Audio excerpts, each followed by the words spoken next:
Are we ready? Everything's audio, everything's ready to go? Okay. Good afternoon. This is a regularly scheduled meeting for Wednesday, June 28th, 2023, and it is 1:30 p.m. This is a public hearing, and my name is Sabrina Durkee, and I will be your hearing examiner for today. I can hear quasi-judicial decisions concerning particular land use applications for the City of Caldwell. During this public hearing process, public oral testimony will be taken from those in attendance and who have signed up to speak. The sign-up sheet is at the front of the room where you can sign up in favor, opposed, or neutral to the application. When you testify, please come up to the podium and speak to the microphone and state your full name and address. All comments should be addressed to myself and should be relevant to the application. Once the public hearing is open, staff will present their staff report and the applicant will be given 10 minutes to speak. After the applicant, we will allow for public testimony, which will be given 3 minutes, and then after that, the applicant will have a 5-minute rebuttal period if needed. So, after the testimony of the public hearing portion of the hearing will be closed and no new oral or written testimony will be allowed and a decision will be rendered. And with that, we can start. I just ask that everyone, including my daughter, silence their cell phones for the meeting. Thank you. So, with that, let's start. I think we, as far as consent calendar action items, I have already approved the April 26th and May 10th hearing examiner minutes. Just confirming? Yes. So, we do not have any old business. We will roll into our new business. That is action item number 1, public hearing, case number SUB 23- all these zeros always kill me, guys. 000007. Autumn Gold Senior Services, Inc., on behalf of Advocates Against Family Violence, Inc., is requesting approval of a preliminary plat to build 10 new lots and construct 10 new single-family homes. This site is located at 0 Hope Lane in Caldwell, Idaho. Okay, Alex, that's password. Thank you. All right. Thank you, Madam Hearing Examiner. Alex Jones, Associate Planner, 61 Cleveland Boulevard. Today, the applicant is proposing Velarde Crossing. For the request, this is a preliminary plat for the Velarde Crossing subdivision. The project location is a 1.07 acre parcel located on the east corner of East Elgin Street and North 14th Avenue. Here are some photos of the subject parcel. For a development proposal, the applicant is proposing 10 single-family homes with a density of 10 dwelling units per acre.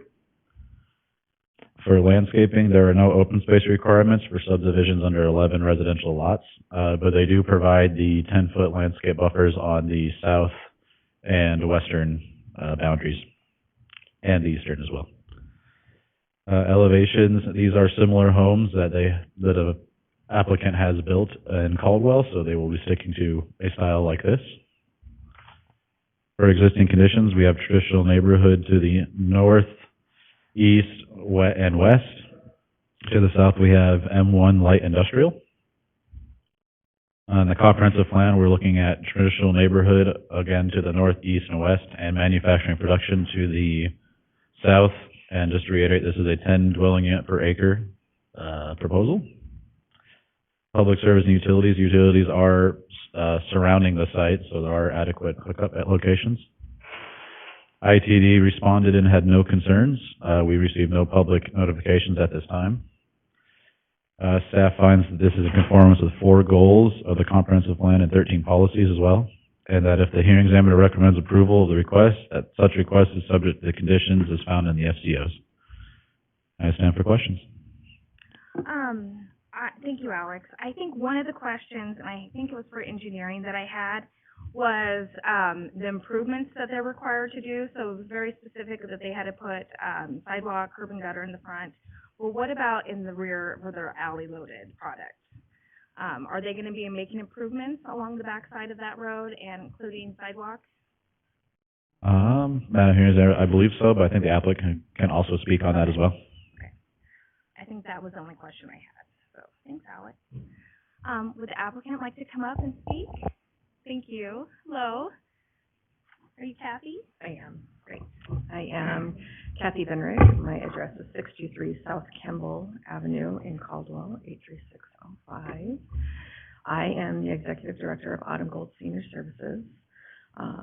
Obviously, we are proposing a 10-lot, 10 residential unit subdivision. Alex went over where it's located.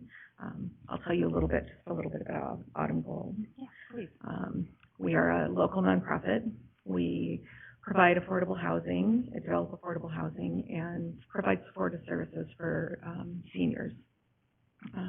We built about 200 homes in the Treasure Valley, built or rehabilitated, and sold them to low-income families. About more than 1/3 of those have been in Caldwell, and so we've worked quite a bit in Caldwell.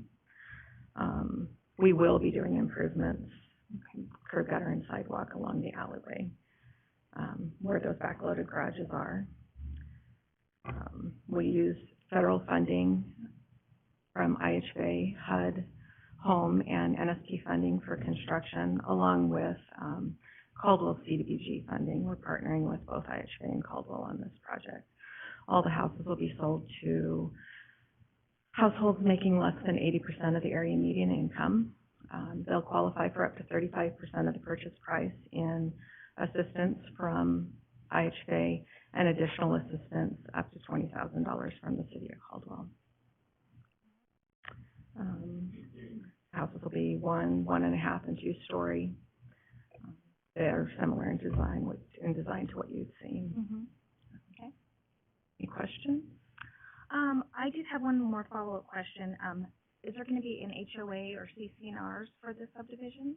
Since it's only 10 units and it's low-income households, it's really difficult for them to develop and manage an HOA. I know that that's a requirement. I didn't know if there was any leniency on having an HOA or if that's required.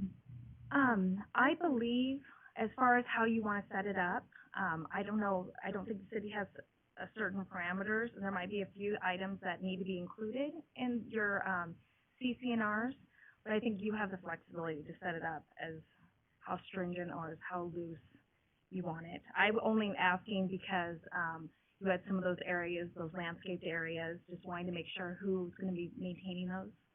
So the 2 lots that will be non-buildable lots will be retained by Advocates Against Family Violence, the current owners of the property. Okay. And they will maintain those as part of their overall campus. Okay. Alex, is that how, do you have any recommendations? Those are going to be common lots, I'm assuming. That'll just be owned, typically they're owned by the HOA, so have you seen this before?